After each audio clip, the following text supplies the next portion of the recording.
Does the coronavirus impacted your business? Do you know how it's going to evolve?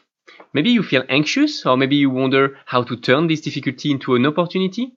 In this video, we are going to analyze the main industries: food, retail, fintech, supply chain, travel, IoT. In fact, in any industry, when there is a crisis, there is a way to use it as a leverage. And we're going to see how you can do it with your business.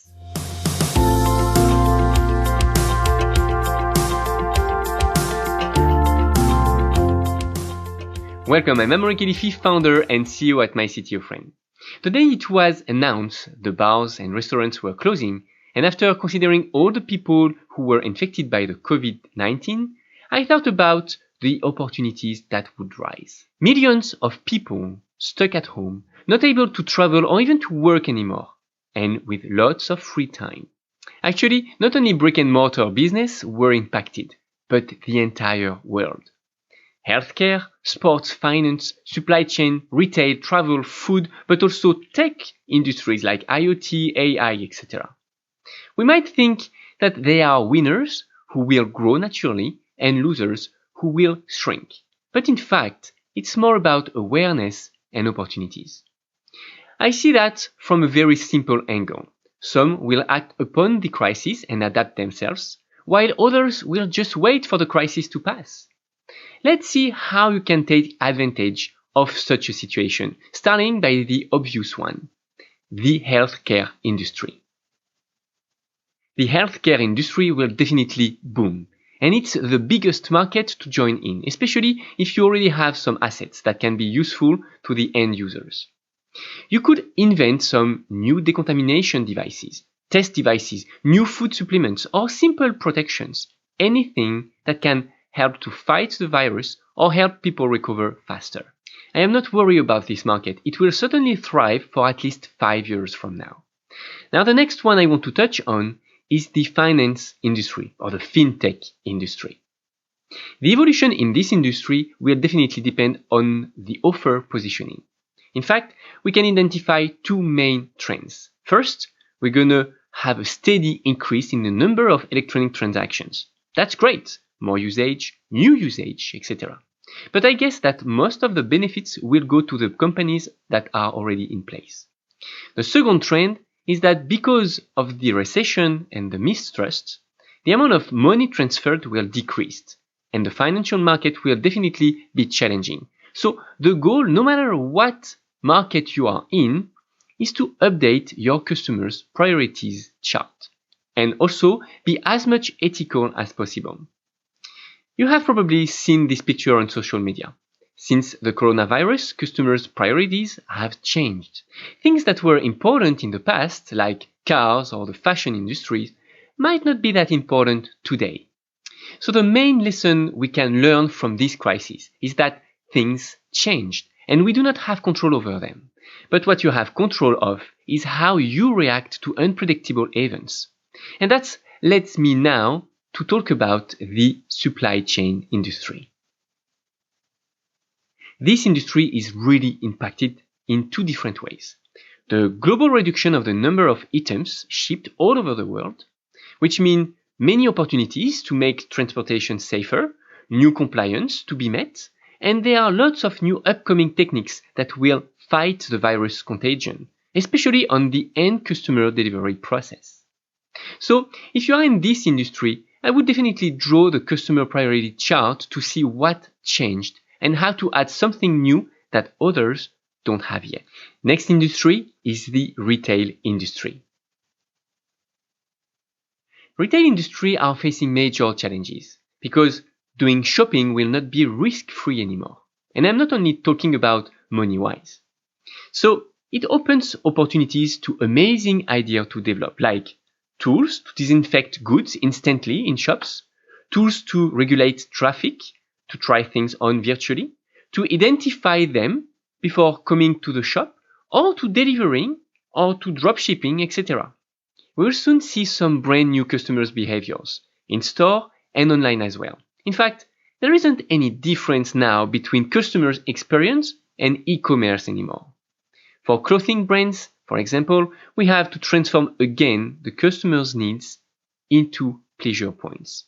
And now that the experience in shop will never be the same again, we have to consider the shop journey into a life journey relationship. Virtual reality, augmented reality, smart data will help a lot to fulfill customers' desires in a brand new way. If I were in this industry, I would not reinvent the wheel, but instead look at how big distribution franchise reacts to this crisis and what project they are putting in place. That will be a good starting point to get inspired by their ideas to create your own and unique customer experience journey. And the retail industry is not the only one with major impact.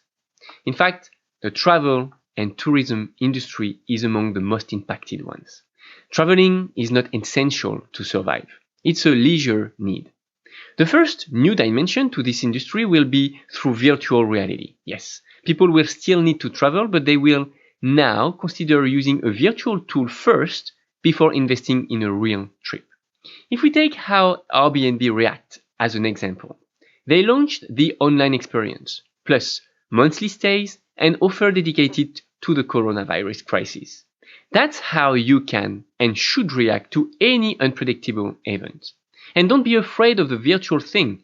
Most of virtual services will still be with real people on the other side of the webcam. I don't have all the answers, but there will be lots of new opportunities to create not only digital experience, but also in-person travel experience with a safe environment. Related to the travel and the mobility industry, the Internet of Things is going to boom. Behind the IoT, you have, of course, the healthcare, the smart cities, the mobility, wearable, etc. Those industries will have a real boost because either they will be useful to fight the virus, or they will be required to reinvent things like for smart cities or public transportation. It's going to be hard, but we will see some major impacts and new concepts will arise during this crisis. Next, the food industry. There are two areas in this industry, the food procurements and bars and restaurant industries. In both cases, we need to come back to the job to be done methodology by asking ourselves what people really need when they buy some food at the grocery stores or when they go to the restaurants. When they go to the restaurant, is it just the food on its own? In that case, the essential will be enough and people will tend to bulk their purchase and use a delivery service to collect them. Or if they are more looking for a relaxed experience, hang out with friends, pleasure, or good time, then we will have to create new ways, delivering just that in safe environments. I was thinking the other day, if I had a restaurant during the crisis, I would have bought and installed removable plexiglass between tables.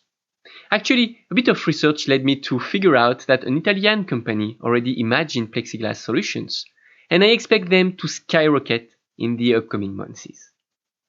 All that to say, one more time, that if you are in this market, you need to act fast to become COVID-19 compatible.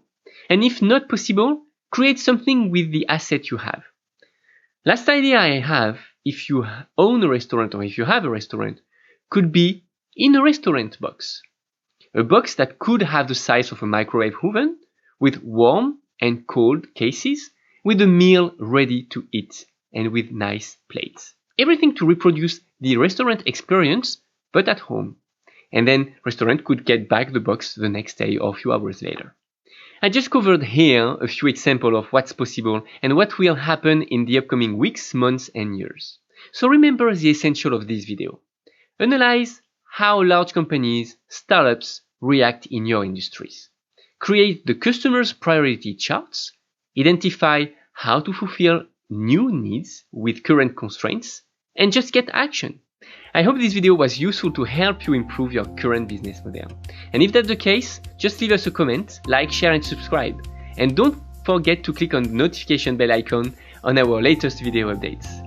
And now, if you are serious about building a startup and want to become a better CEO and tech manager, find us on Instagram and Facebook, and visit MyCTOfriend.co for more startup management tips. I will see you in our next video.